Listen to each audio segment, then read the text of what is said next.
Hi guys, this is your fifth period work, which will be for the week beginning the 8th of February.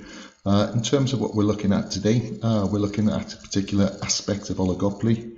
You guys can see the syllabus in front of you, and in terms of what we're going to look at, we're going to look at a particular part, okay? So specific theory, which is this one down at the bottom, using game theory. Now some of you guys may have come across that before, but what we're going to be doing is we're going to be looking to evaluate interdependent behavior. So how firms' actions depend on the strategies that other firms employ. Now, within this, you guys have to be able to determine a Nash equilibrium within a given matrix or from given data. Okay, so let's find out all about it.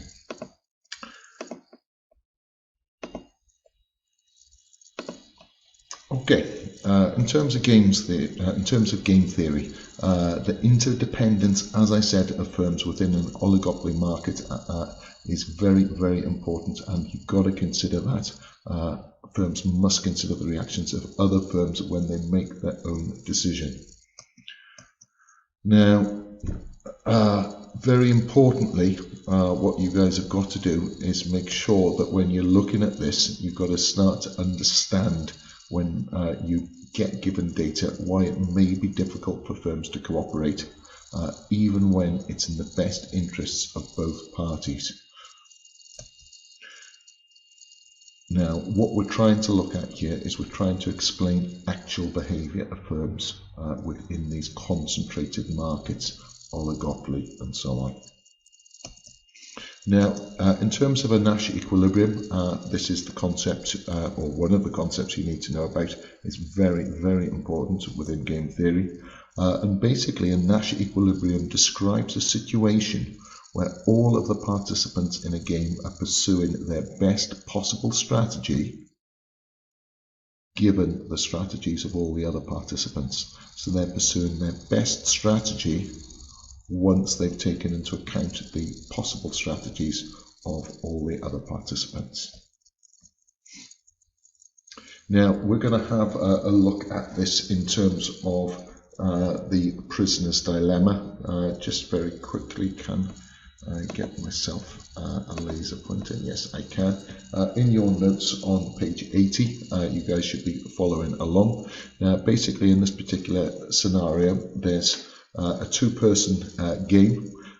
You have two prisoners, and they've done something wrong, and they have to decide whether it's best to stay silent, deny their crime, or to confess and betray each other.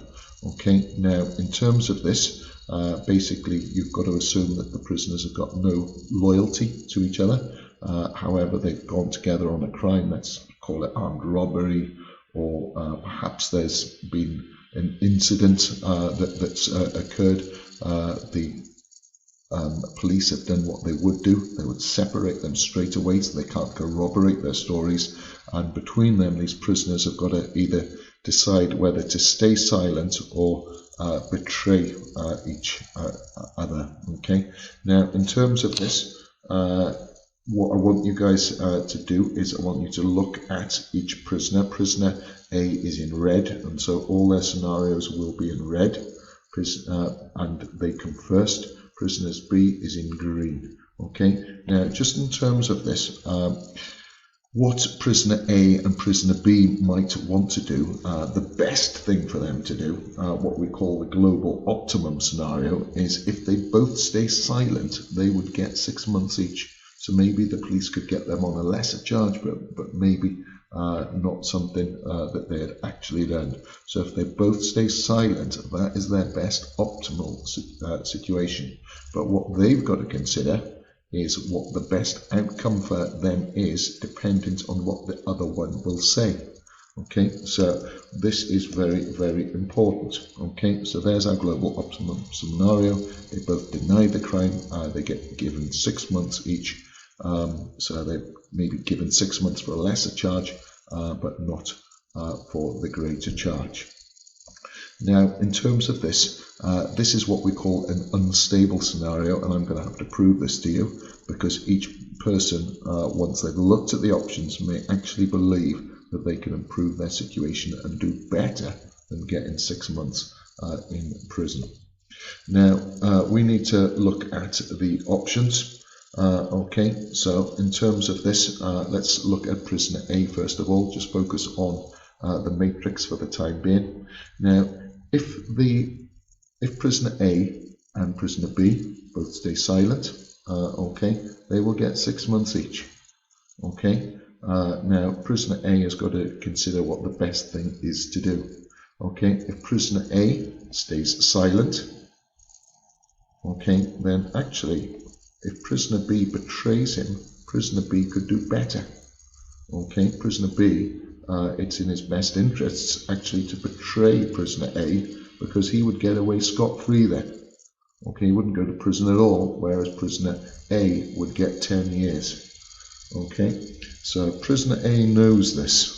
Okay, if he stays silent, it's in prisoner B's best interest to betray him.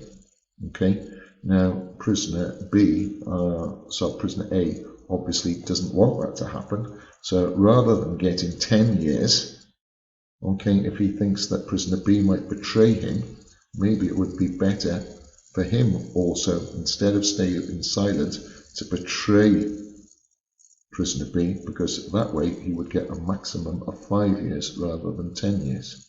Okay, so if he's thinking about prisoner B might betray him, it would be best if prisoner A also betrays him. Now, in the second scenario, where prisoner A actually thinks that prisoner B in green is going to stay silent, okay, it's not actually in prisoner A's best interest to stay silent, because if he betrays prisoner B, okay, if he betrays prisoner B stays silent, prisoner A will get away scot-free. Okay, so if he thinks prisoner B will stay silent, it's in his best interest to betray him. If he thinks prisoner B will betray him, it's also in his best interest to betray him. So even though the global optimum situation was the situation where they both take 6 months each and both stay silent, actually they end up in this Nash Equilibrium, okay, of getting 5 years each, because they've considered what their actions are in response to the possible strategies of the other player. Okay, so this is really important. Okay, play that back if you want to hear the explanation again. Okay, and obviously the same thing for prisoner B.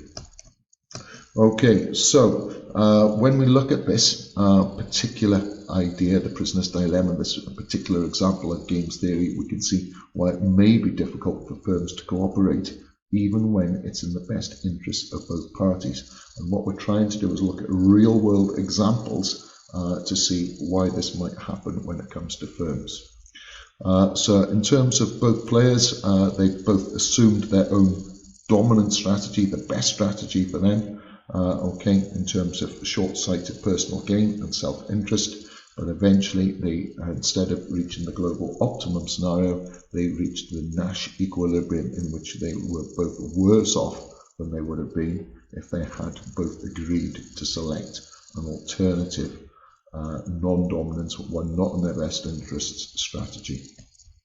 Okay, so that's if you want, if you like the idea of decision trees, you can work out in terms of the decision trees for both prisoners by looking at that decision tree there.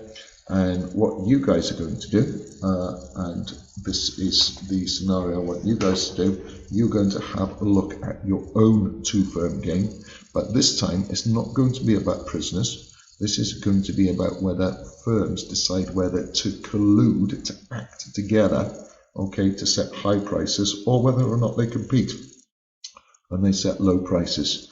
Now, the table that you guys are given here is going to show the various payoffs that each firm, firm A and firm B, can get from their choices. So as I said, they've got to agree to collude, so that they do that by sticking to a quota, an agreed quota. Okay, so they restrict output, okay, and agree how much they should produce each. By acting together, they're acting as a monopolist, or alternatively, one of the firms is going to cheat and produce beyond that agreed quota. Okay, so the possible combinations of strategies together with the resulting profits for the firms are shown below. Firm A is shown first in each instance. Okay, and what I want you guys to do, and you can explain what the global scenario is as well, okay, but I want you to work out the global scenario and indicate the Nash equilibrium and justify your answer. Okay, very important. Okay, now we will run through this in class. I want everyone to have a go and also to be able to explain what happens. Okay, so remember firm A, if they collude and they agree an output with firm B, and firm B also colludes, what would happen? Okay, work out, looking at the matrix, what is the global optimum scenario in terms of profits that they could earn, and what is the Nash equilibrium, and importantly, justify your answer. To justify your answer, you do need to explain exactly what would happen in each situation. Perhaps you can use the idea of a decision tree if you want. Okay, so that is your work on game theory to be completed. I'll just give you a little bit of a heads up in terms of some of the implications of this when we talk about the conduct of firms. And you guys have this on the bottom of page 80 on the bottom right. So in terms of this, some of the implications, firms when considering their choices, now this might be investment, it might be the prices, it might be advertising, they're interdependent. When they make these decisions, I'm going to increase my advertising, what do you think the other oligopoly firms are going to do? How are they going to respond? So the theory suggests that firms actually may settle on an equilibrium in terms of prices where they're fairly sticky. So think about your kink demand curve. Okay, so if they were to change prices, what would the others do? And as a result of that, prices may end up being sticky. You may have the emergence of a price leader, normally recognized as the number one business, the one normally with the biggest market share, okay, in the market. Okay, so when they change prices, the others will follow because they don't want to upset them. You might have this idea of collusive behavior, like I just said, price fixing. You may have see the importance, if you're not going to compete on price, if your firms aren't going to compete on price, they will compete through non-price competition. And also, and there's a new phrase for you here, potential advantages but also drawbacks from being a first mover into a market or industry. We'll come back and we'll look at that in class. Okay, so that's it guys. Okay, thanks everyone, hope you enjoyed that.